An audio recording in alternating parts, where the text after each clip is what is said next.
Thank you very much, Eduardo, for this very good talk. We need some calm now. we need some rest. Feel the environment. Because we have a new speaker. The new speaker is also a good friend. It's Professor David Clark. Professor David Clark is Professor of Sociology in University of Glasgow, with a special interest for a long time ago in palliative care. He's the director of the End-of-Life Studies Group in the campus of Dumfries in Scotland, and also is a Wellcome Trust investigator. He studied in the last 20 years, he studied the development of palliative care around the world, but not only that, but the history too, because he had a special interest in the history of palliative care. His relation with, as biographist of Cicely Sander, his relation with the history is very well known. David, it's your time. You will have 25 minutes, if possible. Thank you. Thank you very much. I was at a conference of the EAPC in Sicily some years ago, and Eduardo Bruera was there, and he won a special prize. It was for giving the most presentations in the conference.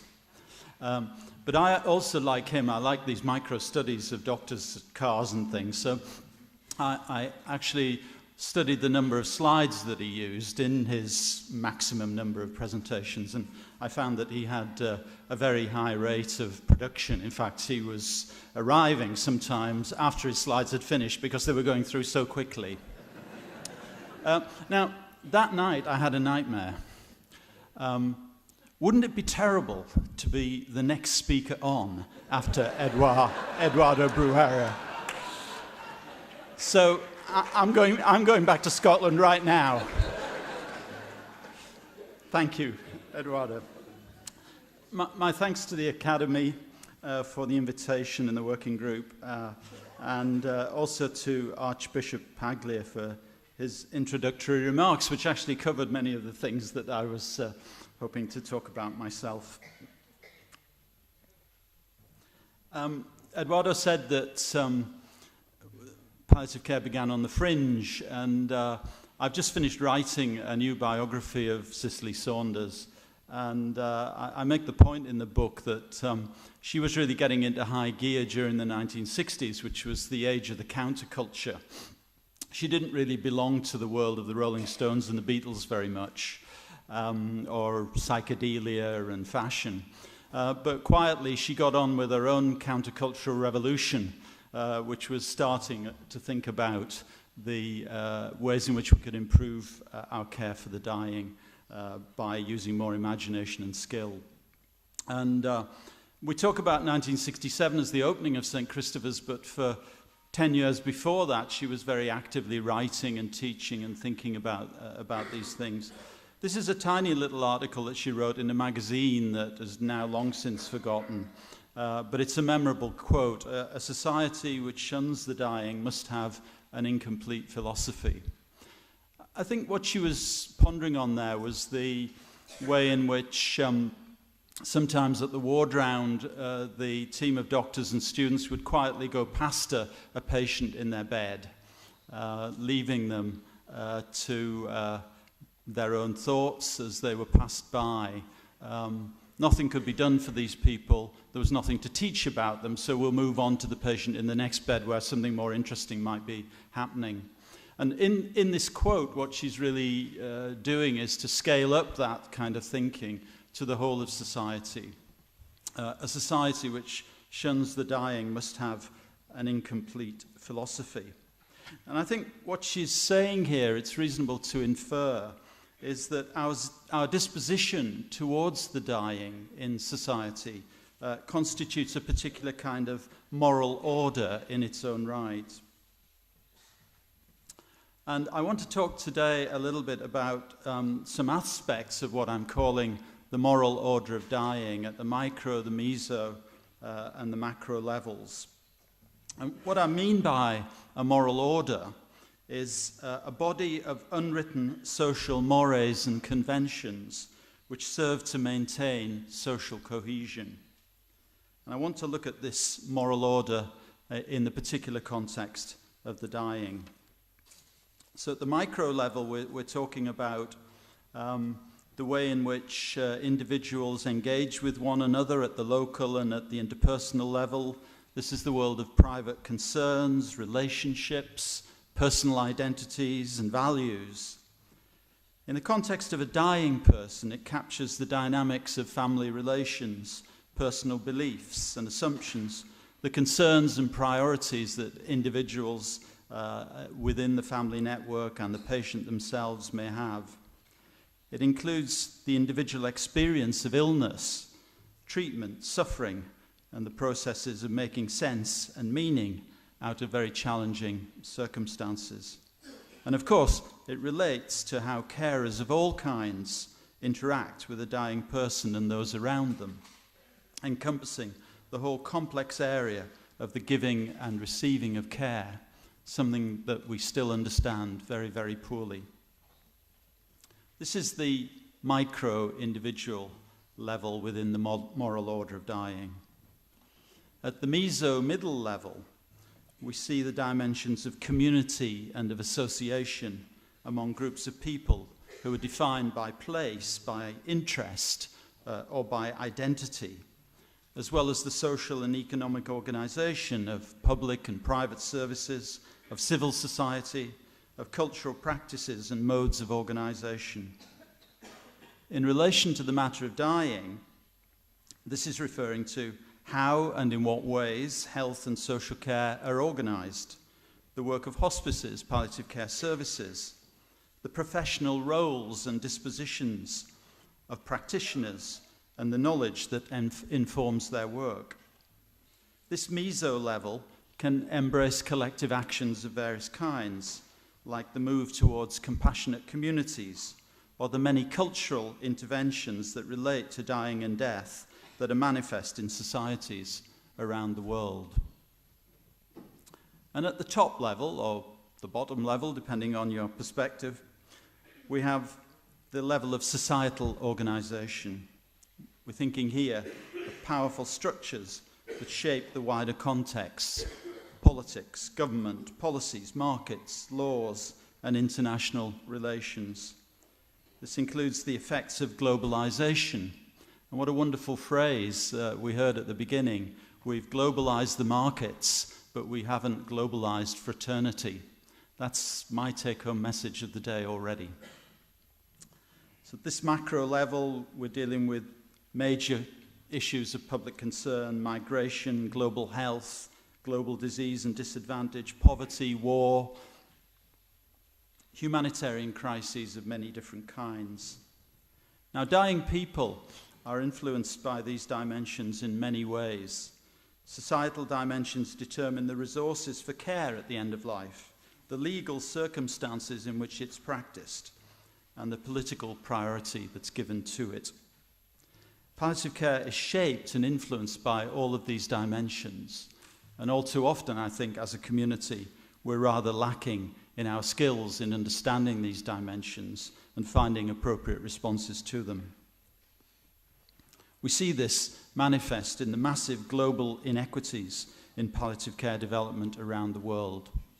We're just starting in the last week to gather data on the so-called world map of palliative care development, which we've now published twice and which we're working on for a third time, trying to track the development in all 234 countries recognized by the UN, which the Vatican is one, to see how palliative care is progressing over time and developing its capacity in each of those settings. Huge differentials existing between the global north and the global south, between the rich and the poor. So this societal dimension is also visible in the policies, the laws, the guidelines, and the professional bodies that govern palliative care and which are themselves part of wider social structures within their society. So there's a wider sociological point to be made out of the micro, the meso, and the macro. Death, as many sociologists and anthropologists have recognized, threatens the social order. And it threatens our social order at all of these levels. For example, at the micro level, the spouse who cannot come to terms with the suffering and death of her partner. At the meso level, the community or group that must readjust following the loss of a prominent leader. And at the macro level, the nation state that has to reorganize in the face of mass death caused by natural disaster, terrorist attack, or humanitarian crisis. These are just some of the examples of the micro, meso, and macro dimensions that make up what I'm calling the moral order of dying and of end-of-life care specifically. It's this wider moral order that can often get lost when palliative care colleagues engage in depth with some very specific issue or problem. In asserting its values, its knowledge base, and its offering, palliative care can easily lose sight of the wider context in which it's located. Contrary to some assumptions, the wider public is not particularly interested in issues like outcome measurement, indicators of development, opioid rotation, or palliative sedation, to name just a few examples. There's plenty of evidence, however, that the public is interested in issues like choice in dying, the difference between palliative care and assisted dying, the unfairness of differential access to services, elite dying for some, preventable death for others. We also need to acknowledge that, particularly in the global north, how we die is now currently a contested space with much debate over the extent to which we have control over the manner, the place, the timing, and the circumstances of our death. These contestations are being shaped by changing epidemiological, demographic, and clinical trends. They're influenced by new discourses of dying that promote autonomy and person-centered care. They're framed within policy analyses that grapple with the enormity of providing quality end-of-life care at scale in the face of massive need. Something like 56 million people dying every year, a number that we think might go up to 90 plus million in the next few decades.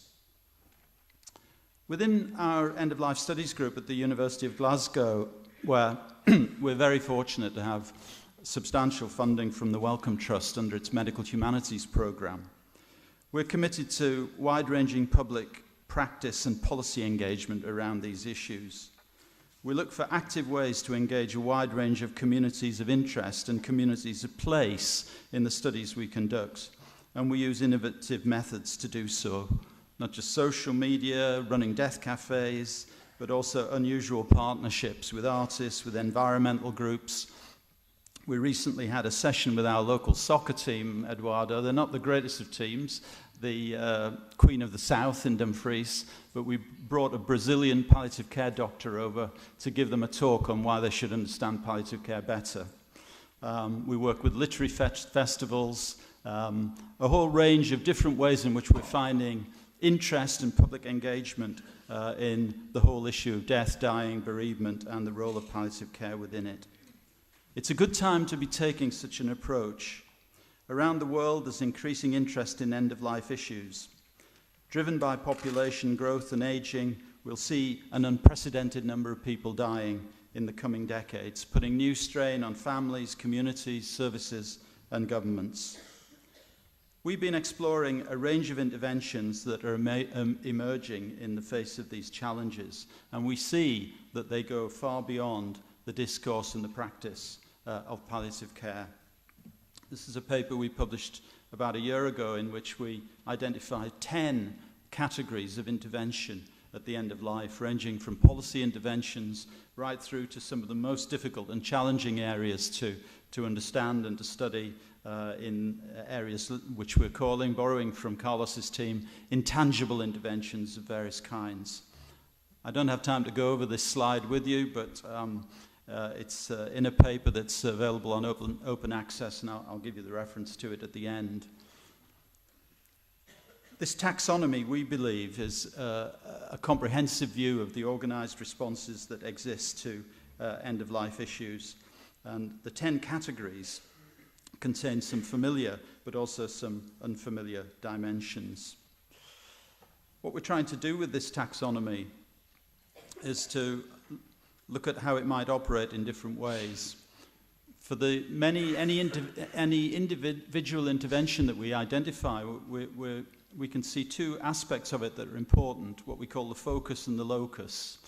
The focus is referring to the specific character of the intervention, who's behind it, how it's been developed, conceptualized, what its content is, what its goals are, what its ambitions are, and how those ambitions are being met. But an often neglected aspect of looking at an intervention is the locus, where it's intended to work and how it's operating in that setting, and what happens to it, most importantly, when it moves out of one setting and into another, a theme that we refer to as the transfer and the translation of a particular intervention.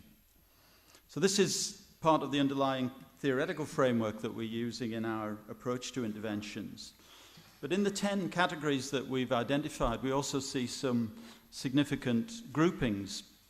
On the one hand, there seem to be a set of interventions that are about framing the issue of end-of-life and end-of-life care by illuminating it in certain ways. We think here of advocacy interventions, cultural and intangible and self-determined interventions of various kinds. On the other hand, there's a group of interventions that are more about acting upon the world, not in order to better understand it, but based on a prior understanding of it. This is often the kind of thing we see in policy interventions, in service and clinical interventions of various kinds. And we think there's some mileage here to be had in exploring why the interventions map out in this way. I interviewed somebody recently for a job, and they said in the place where I come from, which is not to be named here, but it was far away from Scotland, she said the problems that palliative care is having is because it's an instrumental intervention. It thinks it knows what it needs to do, and it gets ahead and tries to do it, but it's not working. And I said, why is that? And she said, because it should be framing, it should be illuminating, and it's bumping up against cultural resistance to its implementation. I was impressed that somebody who came for interview had read a paper that I'd written, so that was pretty good news. But I was even more impressed by the interpretation that she'd used of that paper. We think that this is something that bears consideration, and interestingly, we think that research interventions and educational interventions somehow sit between these frames and instruments. So we're offering this as a taxonomy to people to think about. And what in particular we're trying to do is to not create dissension, but rather to build consensus. And here we've been very much inspired by the work of the political philosopher John Rawls, who talks about creating an overlapping consensus where across many diverse viewpoints people can share common ground that's really important and which gives value to the differences that exist between them and doesn't create dissension and division based on those divisions, but recognizes the massive amount of common ground that exists even between people that might appear to have rather opposing views. For example, the communities that support assisted dying and those within palliative care that resist it. So we are working on these kind of issues. We've published a number of papers that I hope reflect on these in a new and important way. We've used post-colonial studies concepts to talk about some of the discourse of global health that always sees the West as the source of improvement and the poor world as the beneficiary of the West's knowledge. We've recently written a rather critical paper about the concept of compassion and its ability to flow freely within societies. And just last week, together with Jane Seymour, we published, I think, an important paper on the rise, demise and legacy of the Liverpool care pathway in the United Kingdom. It's had a massive amount of interest over the last few days and has many, many lessons, some of them extremely cautionary, to tell us about the uncritical rollout of some palliative care interventions. So within this situation, how long have I got, Carlos? You are 5 minutes more. 5 minutes. 7. Spanish precision. Thank you. 7 minutes. Okay. So I believe that within this kind of wider scenario that we're trying to sketch out, that modern palliative care holds a paradoxical position. It focuses on quality of life rather than a good death. And in some instances, it's defined as no more and no less than an extra layer of support through the trajectory of illness. This is a definition that's emerged in the United States in recent years. It's a specialty that remains undecided about its definition, its boundaries, and its levels. It looks assured when caring for the individual patient and family, but is much less convincing when it adopts public health and strategic orientations at the population level. It declares its goal as palliative care for all, but it's struggling to reach many who might benefit from it. Oops, go back. Can palliative care improve society? I asked for a question mark at the beginning of my talk, but they denied me that and said, put it in at the end. So there is a question mark. The title of the talk is Palliative Care Improves Society, but I really want to rephrase it as a question. Now, Cicely Saunders undoubtedly thought it could do this. It's captured beautifully in the quotation from the famous patient David Tajma, who died 70 years ago last Sunday, on the 25th of February, who was her first inspiration to think about this work in depth, and who told her, "I only want what is in your heart and in your mind." She saw in this the rigor of palliative, potential for palliative care to have a rigor which was about the compassion of the heart, but also the investigation of the mind, and could therefore, through that dual dimension, be a beneficial source for wider good in society. But now I believe one of the tensions that palliative care faces is that it's torn between being a social movement on the one hand and a medical specialty on the other. You could think of this as a zero-sum game. The stronger it becomes as a social movement, the less effective it's seen as a medical specialty.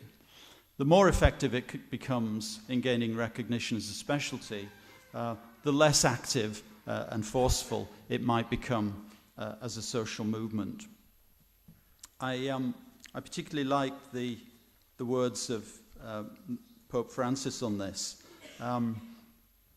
commending the work as both a scientific endeavour and a cultural commitment. But within that, there is a tension. In giving attention to the scientific endeavour, we may diminish the cultural commitment, and if we heighten the cultural commitment, we may be marginalised within the scientific and biomedical discourse.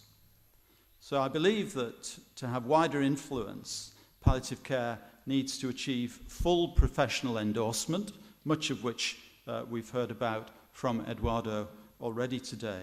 But it also needs to face the in a sense, much more challenging question of wider public understanding and engagement.